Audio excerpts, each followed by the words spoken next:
नमस्कार साथियों, मेरा नाम हेमंत कुमार गैरोला, सिद्धार्थगंज उत्तराखंड से। आज बात करेंगे राजनीति की। राजनीति में हम जिन्हें नेता समझते हैं, क्या वह नेता हैं? यदि वो नेता नहीं है तो कौन है?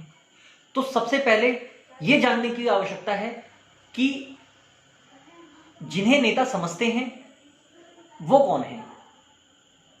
क्या जो सफेद कुर्ता पैजामा पहनते हैं, नेता का जैकेट पहनते हैं, 2-4-6 आगे पीछे लेके घूमते हैं, बड़ी बड़ी लग्जरी गाड़ियों में आते हैं, क्या वो नेता होते हैं? नहीं, वो नेता नहीं होते। अब नेता कौन होते हैं? तो मैं सबसे पहले आपको यह बताता हूं। नेता वो लोग होते हैं जो समाज में होने वाले उत्पीड़न के खिलाफ आवाज उठाते हैं। अब इसको और सिंप्लीफाई करता हूं। जैसे मान लीजिए कि किसी फैक्ट्री में 1000 मजदूर काम कर रहे हैं और उस फैक्ट्री मालिक की तरफ से मजदूरों का शोषण किया जाता है। किस रूप में? मान लो उनसे 8 घंटे काम लिया जाता है और वेतन कम दिया जाता है, या 12 घंटे काम लेके 8 घंटे का पैसा दिया जाता है। ऐसा कई जगह होता भी है। तो अब उस फैक्ट्री में 1000 आदमी काम कर रहा है। अब 1000 आदमी की क्षमता नहीं है बोलने की। उन 1000 आदमियों में या तो उनको ज्ञात नहीं है कि हम लोगों का शोषण हो रहा है, या फिर अगर उनको इस बात का ज्ञात हो गया है कि हम लोगों का शोषण हो रहा है, परंतु किसी अभाव प्रभाव में वो अपनी बात नहीं रख पा रहे हैं। तो यदि उन 1000 आदमियों में से कोई भी एक व्यक्ति ऐसा आता है जो अपने इस अभाव और प्रभाव में ना रहकर, मतलब उस होने वाले उत्पीड़न के खिलाफ 1000 लोगों को समझाता भी है और उनको इस बात का आश्वासन दिलाता है कि आपकी इस लड़ाई को मैं लड़ूंगा, और उन 1000 आदमियों की समस्याओं का, उत्पीड़न का नेतृत्व करता है और उस फैक्ट्री मालिक के खिलाफ कार्रवाई करता है, तो वास्तव में नेता वो हुआ कि जिसने 1000 मजदूरों का नेतृत्व किया, 1000 मजदूरों की आवाज का नेतृत्व किया। लेकिन क्या आज देश में ऐसा हो रहा है? क्या आज देश में नेताओं के नाम पे ढोंग नहीं हो रहा है? क्या आज देश में नेताओं के नाम पे दलाली नहीं हो रही है? क्या आज देश में नेताओं के नाम पे सौदागिरी नहीं हो रही है? हो रही है, खुलेआम हो रही है। क्योंकि मध्यम वर्ग और निचले स्तर वर्ग के व्यक्ति की मानसिकता ही ऐसी बना दी गई है कि उसे नेता ही वो दिखता है जो सफेद कुर्ते पैजामे में होता है। पूरा मेकअप रहता है उनका, कुर्ता पैजामा भी होगा और जो है जितना पूरा स्टाइल नेता करते हैं वो सारा स्टाइल होगा। मैं आप लोगों से एक प्रश्न पूछना चाहता हूं सिर्फ, और वो प्रश्न फिर आप अपने आप से भी पूछिए। क्या भगत सिंह भी कुर्ता पैजामा पहनते थे? क्या चंद्रशेखर आजाद भी कुर्ता पैजामा पहनते थे?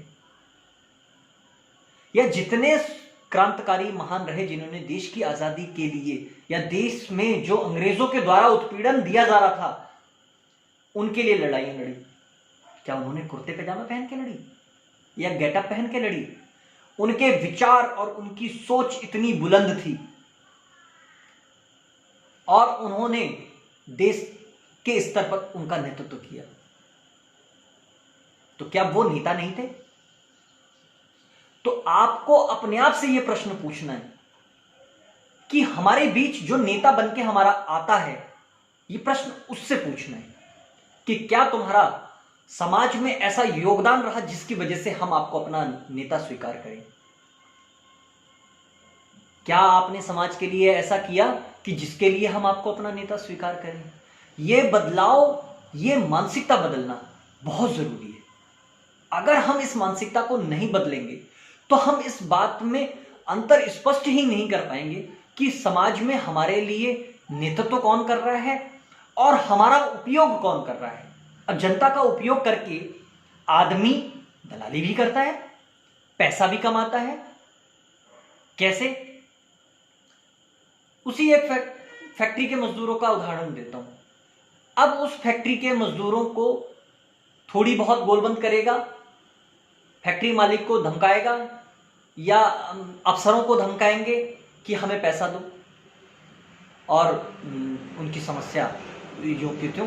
तो ये हम लोगों को समझना पड़ेगा कि हमारे बीच जो हमें अपना नेता कहलाना चाहता है उसके विचार क्या हैं, उसकी सोच क्या है और उसका समाज के लिए योगदान क्या है।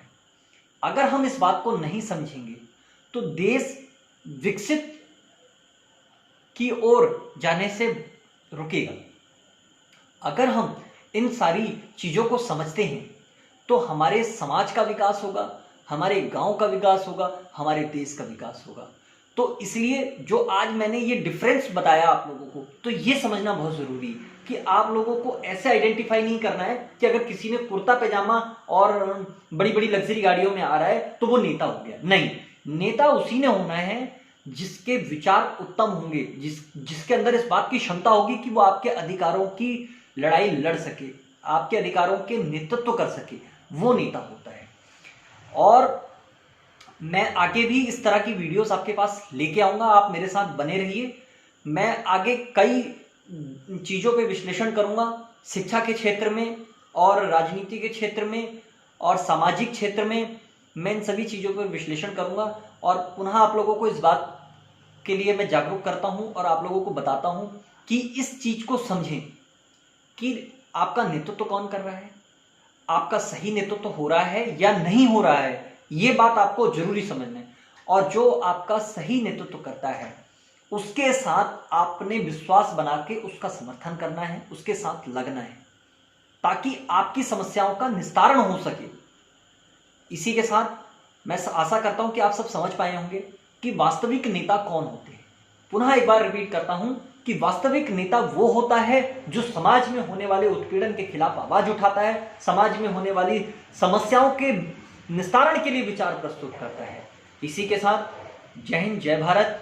और हाँ, यदि आपको मेरी वीडियोस अच्छी लगी हो तो इस वीडियोस को आप अपने हर मित्र तक पहुंचाएं ताकि समाज में जागरूकता फैले।